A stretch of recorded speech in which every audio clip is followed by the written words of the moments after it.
Bonjour Michael. Bonjour Shraga. Ben voilà, 2 semaines ont passé, donc on a un peu plus de matériel, on va dire comme ça.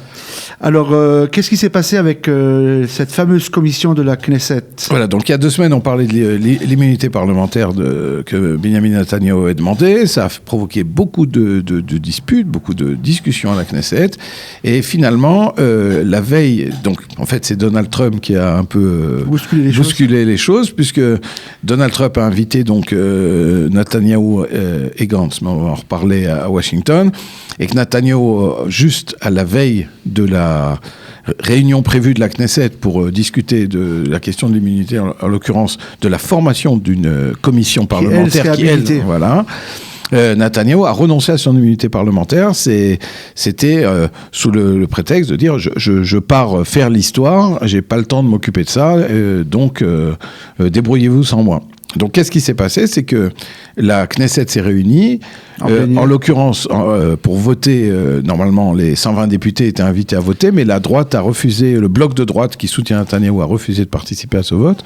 Et donc, à une immense majorité, l'opposition a voté pour la commission, pour la mise en place de cette commission. Donc, à nouveau, on parle de la commission parlementaire de la Knesset, c'est son nom, qui est une commission qui est chargée, pas seulement de l'immunité parlementaire, mais de tout ce qui concerne le bon fonctionnement de la Knesset. Cette commission sera donc présidée par Avi Nissenkorn, le numéro 5 de la liste bleu-blanc, ancien président de la Histadrout, un des symboles de la gauche, on va dire, un des hommes de gauche de cette liste. Et donc cette commission doit se réunir à partir de la semaine prochaine. Donc, à l'ordre du jour, il n'y a plus d'immunité du Premier ministre, mais il y aura d'autres sujets. L'idée de Nissenkorn, qu'il a annoncé tout de suite, c'était pendant le mois, les 4 semaines qui restent jusqu'à l'élection, de vérifier le bon fonctionnement des institutions, en l'occurrence du gouvernement. C'est donc clairement une commission d'opposition face au gouvernement de transition. Voilà. Il s'est passé autre chose à la Knesset. D'après le calendrier prévu pour les élections, c'est qu'après le dépôt des listes, il y a les oppositions ou les demandes en invalidation. Et en invalidation, il y a 2 partis, le Likoud et Israël Beitenou, enfin dans l'ordre inverse, qui ont demandé l'invalidation de la candidature de Hiba Yazbak, si je prononce bien, de la liste arabe unifiée, qui, dans des postes, il y a un certain temps, avait glorifié des terroristes, dont Samir Kuntar, qui avait, je crois en 1979, perpétré un horrible attentat où il avait notamment fracassé le crâne d'une fillette de 4 ans avec sa crosse de fusil. Exactement. Entre-temps, il a été éliminé dans un raid en Syrie en 2016. Avant ça, et c'est ça qui est important, c'est qu'il a été libéré dans un cadre d'un échange. Il était au Liban. Au Liban, il est devenu une des figures de proue du Hezbollah chiite, et donc un ennemi affirmé d'Israël, outre son acte terroriste particulièrement barbare, il y a 40 ans. Et à sa mort, sur Twitter, Hiba Yazbak, qui à ce moment-là n'était pas député, avait glorifié le shahid, le martyr Samir Kuntar, et c'était un des points sur lesquels... Alors cette commission centrale électorale s'est réunie, il y a eu des débats très, très virulents, avec notamment les représentants de la députée ou de la candidate qui la défendait. De l'autre côté, par exemple, Itamar Ben-Gvir, qui était très virulent, qui a par exemple paraphrasé le procureur lors du procès d'Eichmann en disant « Je suis là au nom des millions d'Israéliens et des milliers de victimes du terrorisme, etc. » Je parle en leur nom. Finalement, à une large majorité, la commission centrale électorale a invalidé, je crois 27 voix contre 7, la candidature de Hiba Yazbak, mais comme dans les jeux télévisés, il y a le repêchage et le dossier passe directement à la Cour suprême, qui, d'après l'expérience qu'on a depuis des années, n'a jamais confirmé l'invalidation d'un membre de député arabe, de la partie arabe. Et donc, si les choses continuent ainsi, elle sera repêchée et pourra être à la Knesset. La prochaine Knesset, tout à fait. Voilà. Alors, précisons, donc, pour parler d'invalidation, que ça arrive très rarement. La commission électorale invalide à chaque élection, et que, vous l'avez dit, en général, la Cour suprême annule l'invalidation, sauf aux dernières élections, où des candidats de la liste de Otzma Yehudit, de la liste de la droite radicale, ont été invalidés, mais c'est vrai que c'est assez rare. La dernière fois, c'était aussi pour Meir Kahane. Et si déjà invalidation, on peut préciser qu'une autre liste a été invalidée, celle de Larissa Amir, l'épouse de Yigal Amir, l'assassin Yitzhak Rabin, dont la liste a été invalidée également. Mais bon, a priori, on ne pouvait pas imaginer qu'elle allait avoir beaucoup de voix. Non. Mais une liste invalidée à la demande du Likoud et de Bleu Blanc. Et donc, parfois, ils arrivent à être d'accord. Un consensus, parfois. Voilà.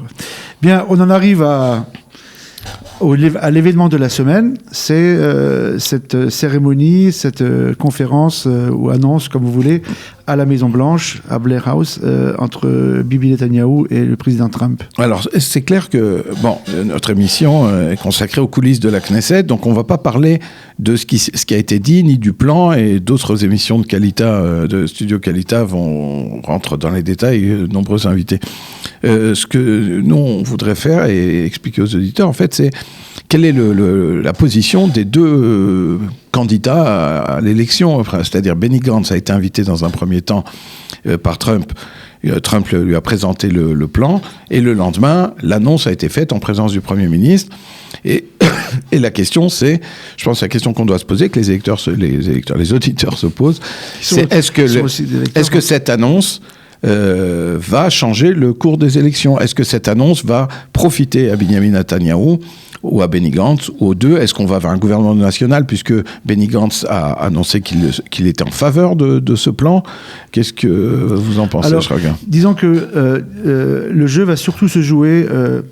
il y a une espèce de jeu de cache-cache actuel, de savoir qui c'est qui va être l'initiateur. C'est-à-dire que depuis l'annonce de ce plan, comme vous dites, qui est accepté par Bleu-Blanc et bien sûr par Benjamin Netanyahou, le jeu va être de savoir celui qui va être le premier à déposer une loi en ce sens à la Knesset, même si c'est pas une loi définitive, parce que ça va prendre du temps, et d'être le parti qui va initier et l'autre parti qui va devoir suivre. Au niveau psychologique et politique, c'est très important. Donc je crois que ça se joue à ce niveau-là. Au niveau du contenu, effectivement, Benny Gantz a été plus précis peut-être en disant j'accepte tous les aspects du plan, tandis que pas Benjamin Netanyahou aussi, mais dans le Likoud ou à droite du Likoud, on dit que le plan est assez intéressant, mais il y a des points qui sont... Oui, il y a quand même un accueil mitigé. On va parler déjà à la droite du Likoud. Naftali Bennett a parlé de l'histoire avec un grand H, ouais, d'une occasion unique, historique, et ça a été des voix qu'on a entendues à droite. Beaucoup ont comparé, Avi Dirter par exemple, du Likoud, qui a comparé avec le Kafteb de November, le 29 novembre 1947, le plan de partage. Donc il y a à la fois ce côté à droite, et même à la droite, un enthousiasme démesuré, parce que ce plan annonce l'annexion de l'ensemble des implantations juives de Judée-Samarie, et c'est donc historique. Et qu'on soit pour ou contre, c'est un changement historique. Je crois, Nahum Barnea, dans Yediot Ahronoth, un des grands journalistes israéliens, opposé en général à tout ce que Netanyahou dit Netanyahou a parlé d'un moment historique. C'est un moment historique parce que c'est la fin, dit-il, d'un processus avec les Palestiniens, et c'est le départ de quelque chose d'autre. On a changé la donne, et la donne est changée parce que, pour diverses raisons, une des raisons étant que jusque-là, les Palestiniens recevaient immédiatement des concessions et les Israéliens, on leur promettait des concessions à long terme. Et là, cette fois-ci, c'est les Israéliens qui reçoivent, avec cette annexion de facto, avec la reconnaissance par les Américains de Jérusalem comme capitale indivisible. Et même si Trump a annoncé que Jérusalem serait la capitale, mais il parle de l'autre côté du mur, de Abu Dis, des quartiers que... pour la plupart des Palestiniens et des Israéliens, c'est déjà plus Jérusalem, donc évidemment refus des Palestiniens, etc. Mais ce qui dérange donc à droite, chez certains au Likoud, et sûrement chez Netanyahou quelque part, c'est la création d'un État palestinien. Et finalement, Netanyahou, en acceptant ce plan, accepte, pour la première fois le Likoud accepte officiellement, presque, la création d'un État palestinien indépendant au cœur de l'État d'Israël, avec on a vu avec toutes les restrictions, qui sont, c'est-à-dire démilitarisés, et tout ce que le Likoud a exigé.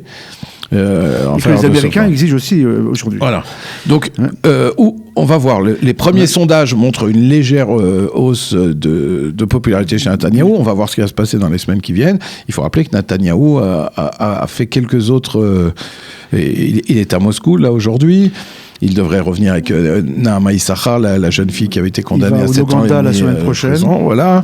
Il a annoncé que des Olim vont arriver d'Éthiopie, qui attendaient ça depuis longtemps, un petit geste vers la communauté éthiopienne, après l'arrivée du député d'origine éthiopienne Gadi Yavarkan au Likoud. Il y a des choses qui se font. Peut-être, on sera peut-être les premiers à lancer. Faisons-le. Il va peut-être obtenir la libération, enfin l'autorisation pour Jonathan Pollard de faire son alia, qui a attendu depuis des années, depuis sa libération.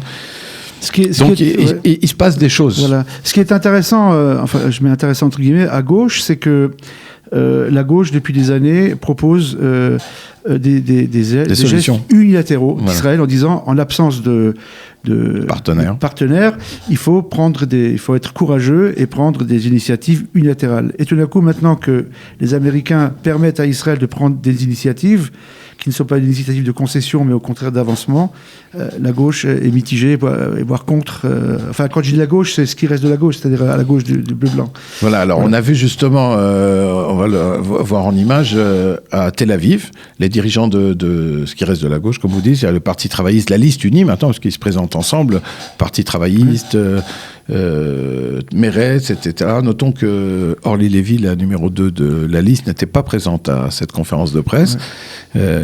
Mais ils sont allés sur la stèle à la mémoire d'Yitzhak Rabin à Tel Aviv et ont déclaré qu'ils étaient contre le plan pour toutes sortes de raisons, notamment invoquant la mémoire d'Yitzhak Rabin, qui n'aurait pas voulu, c'est facile dans ce pays de faire parler les morts, qui n'aurait pas voulu de ce plan, et ils ont appelé Bleu-Blanc à s'opposer à ce plan, à ne pas aider Netanyahou à remporter les élections finalement, parce qu'il y a quand même le sentiment qu'après cet accord historique, Netanyahou a plus de chances de former un gouvernement, et donc ici la gauche essaye de se battre pour empêcher, comme vous l'avez dit, cet accord qui n'en est pas un, puisque c'est un plan unilatéral pour le moment. Et il faut quand même préciser une chose, puisque vous parlez du testament de Rabin, qui est toujours resservi lors des cérémonies de l'anniversaire de son assassinat, mais aussi ailleurs.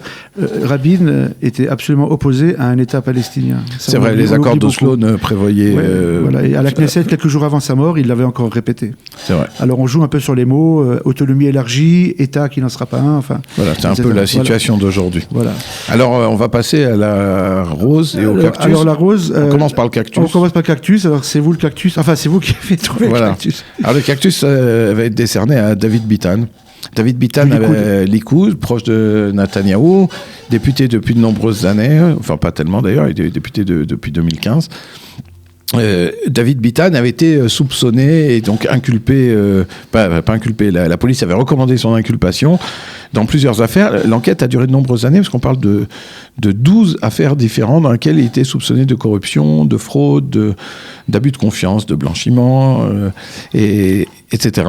Et en fait, il a été inculpé, le Avichai Mandelblit a annoncé qu'il allait l'inculper toujours sous condition d'audition, comme ça a été le cas pour Benjamin Netanyahou. Dans 9 des 12 affaires, on parle de millions de shekels qu'il aurait reçus pour aider des proches, et y compris, c'est ça qui est peut-être important, et ce qui lui mérite le cactus, pendant qu'il était député. C'est-à-dire, il ne s'agit pas d'affaires anciennes du temps où il était vice-maire de Rishon LeZion, mais d'affaires assez récentes.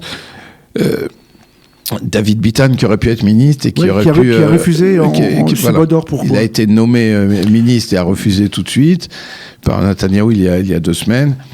Disons que on n'est pas la justice, hein, comme vous l'avez dit, Shraga. C'est pas nous, on ne condamne pas David Bitan, mais au vu de l'inculpation extrêmement grave, disons pour comparer avec Netanyahou, le dossier contre Bitan est beaucoup plus lourd et on parle de millions de shekels mis dans la poche des uns et des autres. On ne va pas rentrer dans les détails de l'acte d'accusation. Ouais. Alors la rose, je l'ai accordée à Benjamin Netanyahou. Alors je ne vais pas rentrer dans les détails du plan, mais il faut dire qu'avec le recul, si on regarde avec le recul des années, on a quand même affaire à un homme qui a des aptitudes, des capacités diplomatiques et politiques hors du commun. Ça veut dire qu'il a réussi en quelques années à donner une image, non pas d'un Israël qui est vu comme un pays qui dit non, qui ne propose rien, qui est toujours à la traîne, au contraire d'un pays qui est allié de la prend des initiatives aussi. Qui prend des initiatives. On se rappelle de John Kerry et de Obama qui parlaient à Benjamin Netanyahou, et c'était Israël qui devait faire la preuve. Et aujourd'hui, finalement, il a réussi à retourner cette situation, et que si aujourd'hui la gauche reproche à cet accord que les Palestiniens, entre guillemets, sont pas là, c'est parce qu'eux sont dans le refus. Et je crois que l'image qu'on donne aujourd'hui, c'est que les États-Unis et Israël ont proposé un plan, on en pense ce qu'on veut, mais finalement, la preuve est maintenant du côté arabe-palestinien, et on a déjà vu, les réponses ont été données tout de suite. Et donc, je crois qu'au niveau diplomatique, Netanyahou a fait, finalement, malgré les zigzags qu'on lui reproche parfois, j'ai l'impression qu'il a quand même une stratégie très claire en tête, et qu'il a réussi, finalement, peut-être, à mettre de côté ou à être le fossoyeur de la cause soi-disant palestinienne. Donc, en fait, sans rentrer dans les discussions qu'on pourrait mener, mais on le fera peut-être hors antenne, sur le fond de la politique de Netanyahou, de la politique du Likoud, et évidemment de son inculpation qui plane au-dessus de lui, et avec tout ce qu'on peut reprocher à Netanyahou, et je pense que les auditeurs seront d'accord avec nous, depuis quelques années, il a montré qu'il pouvait être un homme d'État. Et cet accord cette semaine montre qu'il est monté vraiment d'un niveau, parce qu'il a obtenu quelque chose d'incroyable, que les Américains proposent quelque chose que les Israéliens ne pouvaient que rêver. Et rappelons qu'il est à Moscou aujourd'hui, et que les accords, qu'il a rencontré Poutine plusieurs fois, qu'il a obtenu il y a quelques mois la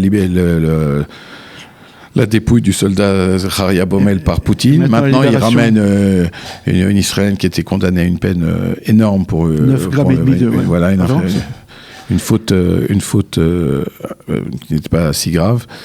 Et donc, Benjamin Netanyahou, c'est un homme d'État. Et c'est pour ça qu'il a la rose cette semaine. Voilà. Alors, au revoir, chers auditeurs. Au revoir, Michael. À la prochaine. Shabbat shalom. Et à la semaine prochaine.